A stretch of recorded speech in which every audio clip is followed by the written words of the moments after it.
Ration పంపిణీ వాహనాలు ప్రస్తుతం విజయవాడ రోడ్లపైన క్యూ కట్టాయి.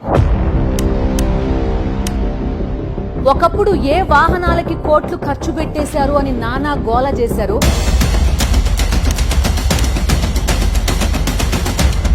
ఇప్పుడు అవే వాహనాల్లో ఇంటింటికి వెళ్లి రేషన్ పంపిణీ చేస్తామని చెప్తోంది ప్రభుత్వం.